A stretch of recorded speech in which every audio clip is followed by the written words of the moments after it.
Everybody, Breakthrough Health Life Coach Glenn Hattem here with my good buddy Dave over at Boulder Therapeutics.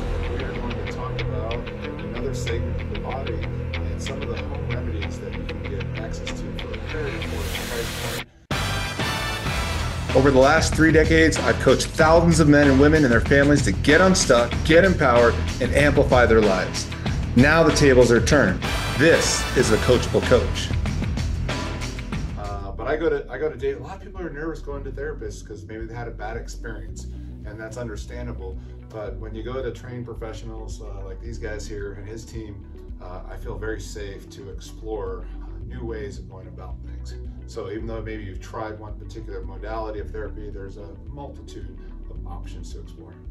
Let's talk about some pain patterns people get in the forearms, elbows, all the way up to the shoulder. Anytime, I always look at the body and let's think of it as kinetic chains, how things are put together. So you might have an issue in the forearm, even the wrist, but we want to look and always start up here. We have a video that we shot about Glenn. We talked a lot about alignment. So first and foremost, we need to have good integrity through the shoulders and the chest and the shoulder girdle. So watch that video if you haven't seen it, but anytime I'm going to work with the forearm, we're going to start with making sure the alignment here is good so it doesn't throw off patterns here. Right, otherwise, so start upstream. Yeah, starting upstream or thinking it back to midline, right leg, okay. Same thing. I guess it would be upstream here as well. We want to make sure you're in alignment. Otherwise, we're only working symptoms. And when you only work symptoms, you tend to get temporary results. If we can look at cause and just bring the body back into alignment, you'll get a faster result.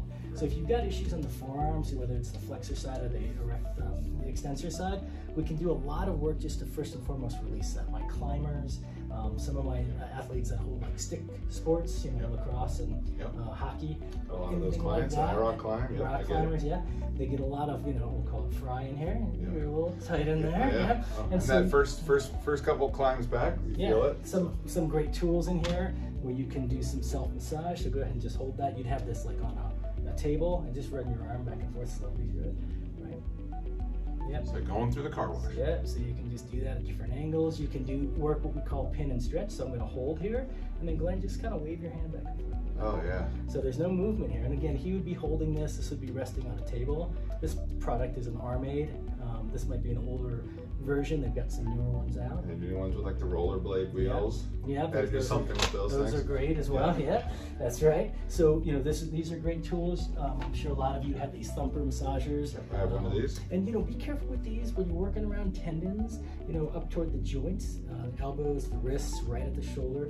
You can do a little damage if you do. Better stay in the bellies, though. Stay in the muscle bellies. Yep. Don't stay too long. More is not. Remember, tissue's alive. And people like to just beat it up and release versus just give attention to there. Exactly. There's a nervous system in there that will give a recoil. So if you do too much work, this tool is designed really to relax that. But if you do too much, it can do the opposite and start to. It's kind of. So sometimes people go, "Oh, I'm gonna get my elbow in there and dig deep and grind on it." And that's not necessarily what you want to do. Allow your body to accept the work. Think of it that way. Don't force the work. Let your body accept it.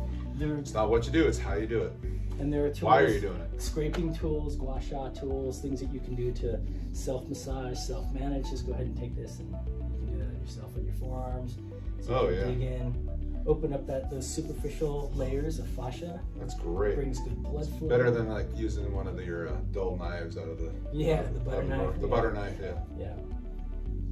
And again, I like to work this tissue soft, so I don't have to kill it. Go back, and go back to the other side. What I mean by that is just shorten the tissue and go ahead and work it. We always think about stretching, but when you stretch, things get real taut.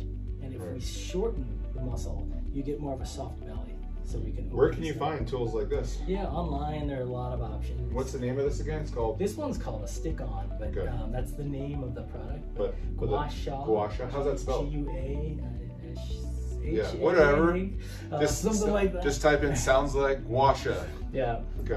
You can look for scraping tools. Myofascial release. What's the other name for it when you're grinding. What's it? Graston is a brand. Is another brand as well too. Graston is really a technique. But they have tools. They're very expensive. Those are more expensive. You can more say, like, therapists will have those. Right. You can say Graston-like, you know, and see what comes up. Yeah. So that's like having like a Forstner knife, chef knife. You know. Yeah. And you can, you know, there are different shapes. There are different ways to get into like smaller areas. Oh yeah. Then you use the other side there, so you get into those bellies. Right? Exactly. You can find these points, you know, these rounded points, and really get into some spots if you have some scar tissue. But just bringing blood flow in here can be really wonderful, and opening up the fascial layers on the surface. Yeah, so I had some work done on one of your professionals. I had surgery on my toe when we were working on the scar tissue, because that scar tissue builds up really quickly. And why is it important to work through that scar tissue? Yeah, think of it like a knot in your shirt. So if we did this to a shirt and all the energy's over there. Yeah, everything's bound up, and then you get stuck. It's almost like spider webs under the skin, grabbing the tissue and pulling it in ways that it's not supposed to be pulled. Okay. So stretching this out, you know, some great stretches for the forearms, just doing things like this. Yeah, I like this stretch a lot. And holding it and breathing. Watch your shoulders, that your shoulders aren't at your ears. Yeah, not shrugging while you're doing it. Yeah, so squeeze your shoulder blades together a little bit. Watch that you're not arching your back when you do it. And then whenever you all things I just started to do. This is a rubber band, right? So don't just let it go. Come off slowly. Let your nervous system know this is okay. This is okay. And then go the other way. Oops. There you go. You got that. That was my joint. You hear that noise in your wrist? We have some geriatric clients come through here. Let everyone feel comfortable. We all comfortable.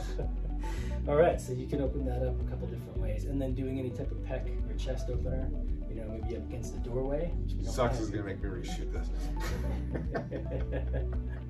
We'll edit that out.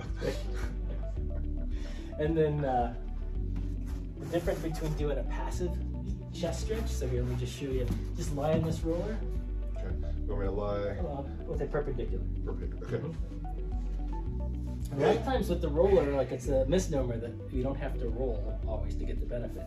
So just find a good spot on your back. Let your arms relax back. If that's too aggressive, we would turn the foam roller and lie down it. Down your spine. Right down your spine. Yeah. And that's just a nice way to let your elbows drop down below your shoulders. If you're really hypermobile, I might, meaning you move too far, I might limit the amount of movement we allow you to have. And that should start to really help to open and release this tissue. That feels great. And that's, again, look at that. We're looking at a lot of thoracic opening, chest opening to help release through the arms and the elbows. Right. So anything all the way down to the wrist, all of this can be really beneficial. We have a lot more stretches and exercises and tools that we can show you if you're here in person. Everyone's body reacts a little differently. Yeah. So there's a lot that we can do with that. So like with my body right now, because of the rib injury and stuff, would it be also helpful stretching like the lat at an angle too? Absolutely. So if it's not too much. Again, we want to like... Right, so we're kind of listening to like the level of pain and discomfort. We're not trying to create pain here. Right, we're trying to relax. In your case, you know, so Glenn had a rib injury here that's been on the mend. And so if that's been a pull, right, something's been pulled and yanked, stretching isn't always what you want to do. That's but just in the middle of it, right here, like mildly feels good, the pressure point just to into the back. And to let it relax. Like, so we're trying to relax it into length as opposed to like force it into length. So again, it calms, and then we want to... And I think people make that mistake when they try to hurry through a quick stretch, they try to yank on that band versus get into the stretch position and then even take some breaths through your nose and just let the breath open up, let the body open up as it wants to. Sometimes it takes a little while. So just going into that position and letting things open up versus when you force things, actually the body will restrict and protect itself. And that's that nervous system recoil. It's trying to protect, and then each time you go back into it, it's slow to want to release. So you start to train it wrong. We want to teach the body that it's okay. All right, so I think that's a real good start for any of this, you know, upper extremity tightness that you have. Great. Okay. Thanks, Dave. Yeah, you're welcome. All right.